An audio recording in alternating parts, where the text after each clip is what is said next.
The pine and oak-dominated wooded areas of the southeastern United States are home to a strange, predatory creature with some of the most dedicated camouflage of any North American insect, the grizzled mantis. This species' entire strategy in life is to look exactly like a lichen growing on the bark of a tree, which works great for the mantis, but makes it extremely hard to find.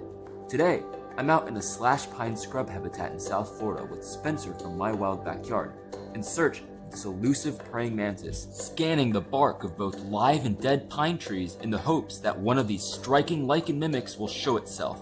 However, the Florida scrub is one of the most biodiverse habitats in the world, and the grizzled mantis is far from the only crazy insect living in this ecosystem. This was an unexpected little flip right here. Little Camponotus colony, little carpenter ant colony in there. I was just gonna put this back down because it was just a common Florida carpenter ant, and all of a sudden I saw this little thing zip by. An eastern ant cricket, a species I've been looking for a very long time. This is Myrmecophilus pergendae right here, the eastern ant cricket. I thought the eastern ant cricket was a little bigger than the other ones I've seen, but it's quite small, and this is almost a fully formed male. You could see he has some of the male terminal appendages starting to form already. So I wouldn't imagine that this individual gets too much larger. Now, these things, the eastern ant crickets and ant crickets in general, can only be found inside of ant colonies. That's why their family is called the Myrmecophilidae, because that means ant loving, because these things can only be found inside ant colonies. Don't know why this one chose a Camponotus colony. From what I know, this species is quite generalist. They could be found in Camponotus colonies, Dorymyrmex colonies, Scyphomyrmex, a bunch of other ant genera that these guys will be found living inside their colonies. And they mostly do it as sort of what is referred to as kleptoparasitism, which refers to the fact that these will live in there. They will be parasitic towards the ants, but they don't actually damage the ants at all. All they do is rely on the ants for providing them with food. They mostly only eat liquid food because they don't have very well developed mandibles. They will rely on the ants for shelter and protection, and also underneath logs in ant colonies for coolness and moisture and darkness, where these things prefer to live. So it's pretty stressed out in the sunlight on my hand right now. Might as well just put it back under its log where it could keep pretending it's an ant. While walking through the more bare parts of the scrub area in search for good trees and logs to scan for grizzled mantises, it was hard to not notice the incredible diversity of grasshoppers that call the sandy ground of these habitats home. Many of the grasshoppers jumping around are very common Florida species, but one stuck out clearly from the rest. Oh, saw someone jumping. A little bandwing nymph. Do I see blue? I see... No way. No way. Come here, come here, come here. Yes! Alright, children, this right here is a super cool species of grasshopper that I have been looking for years, and that not very many people have ever seen in this area of South Florida. This is the orange-winged grasshopper. And they might be wondering, why is this called an orange-winged grasshopper? This doesn't even have wings. Well, unfortunately, this is a nymph. A pretty late instar nymph, which means it's pretty well into its way into development. When they are fully winged adults, the wings, at least the hind wings, are bright orange. Now, when they're resting, they have perfect camouflage along this white sand right here. Basically, their forewings will act as camouflage. But when a predator sees it and goes to attack it, it will flash those bright orange hind wings as it flies off, which would distract the predator, not knowing where it goes. One thing that's really cool that bandwing grasshoppers, like this orange-winged grasshopper, do when they're trying to escape predators, besides that aposematic orange coloration, is that after they land and their hind wings fold back underneath their forewings and their camouflage again, they'll actually slide a couple feet, and since their camouflage is so good, a predator will not see that the grasshopper has slid at all, and it will go to the spot where the grasshopper landed, not knowing that the grasshopper is a few feet away from where the predator is looking for it, and it'll lose the grasshopper entirely. A really smart strategy to escape predators. Now, even though this is called the orange-winged grasshopper, it is still a very easy species to identify, even when they don't have their wings. Now, they have a very chunky appearance, and they're actually quite slow jumpers because of that. That's not the only thing, though. The back of the head is bright blue, and that is not even close to the only blue on this beautiful grasshopper's body. Check out the inside of the hind femurs. Look how bright blue that is, just like the orange wings of the adults.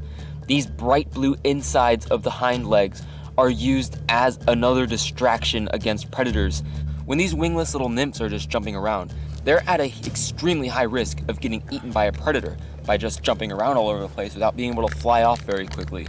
So that bright blue coloration is a great tool that they could use to scare off predators, just like the bright wings of the adults. All right, let's release this absolutely gorgeous juvenile orange-winged grasshopper, who will hopefully not get eaten by anything and grow into a bigger and more beautiful adult. That orange-winged grasshopper was so cool, but as the day goes on, it's just more walking, more scanning, and no praying mantises. Until... Yo. What? No. What is it? What is it? Oh my God, are you real? What is it? What is it? It's real. What is it? No! No! No way! Oh my goodness! What? Grizzled! Oh my goodness, I've been looking for one of these for like 3 years or something. Okay, she's not darting. She's not darting. Come here. Oh, okay. It's a quick one. It's fast. Look at they move.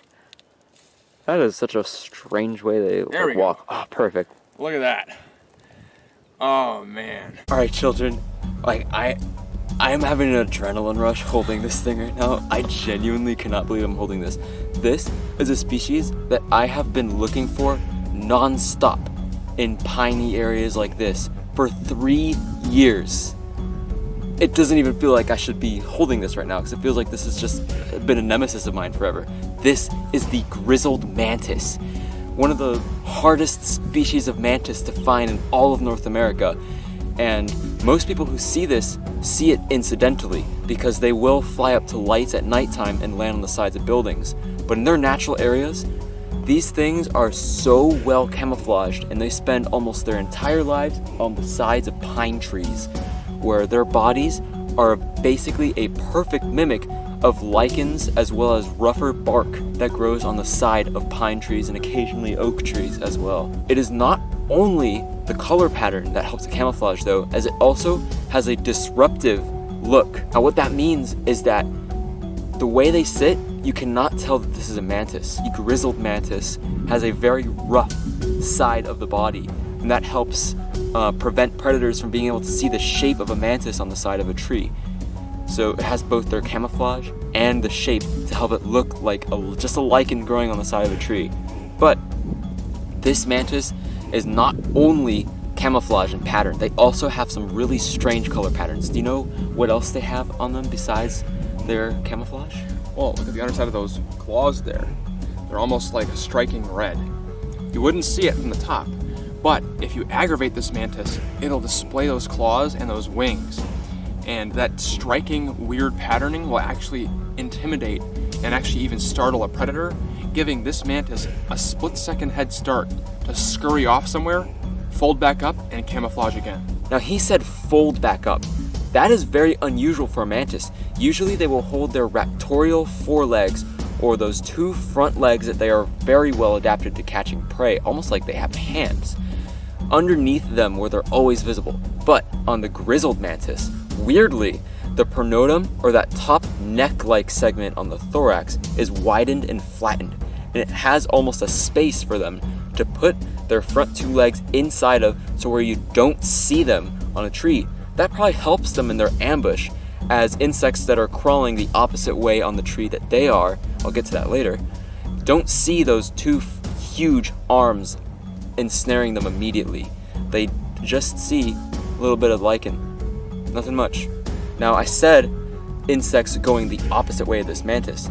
These are strategic ambush hunters that position themselves upside down on trees to catch insects that might be crawling up from the ground, like little ants that might be crawling up from the ground on the tree. And when they run into the face of this mantis, those front legs will almost instantaneously pop out and catch their prey. What we have right here is a female. I can tell because those wings are extremely short compared to the abdomen. The males, their wings come way past the abdomen, This is convenient for us because honestly a male would be gone by now. They can fly really well. She's jumped up a couple times, but she can really only use those wings to kind of glide herself to the ground and cushion her fall. And besides the wings, another way you can tell this is a female is that the abdomen is very widened. That is another really good way to tell male versus female mantises. If both sexes are wingless or have the same length of wings, the female mantises will have a much thicker abdomen. That's the case in most insects, as female insects need a much larger and thicker abdomen to store eggs than the males do. And that is especially the case on this grizzled mantis, as male grizzled mantises will have a much longer and slender abdomen, which is also the case for other mantis species. So that's convenient as well. Well, I feel like we've had enough time with this absolutely beautiful lifer for both of us, right? This is a lifer for both of us. We can't believe we're still holding this right now. Grizzled mantis. It's gonna feel a little weird letting this one go, but we have to. These things are extremely important predators in their environment and necessary for these pine ecosystems, as they could be found nowhere else. If you enjoyed this video, then make sure to check out this video right here, where we go into much more detail about ant crickets and their incredible biology. Enjoy!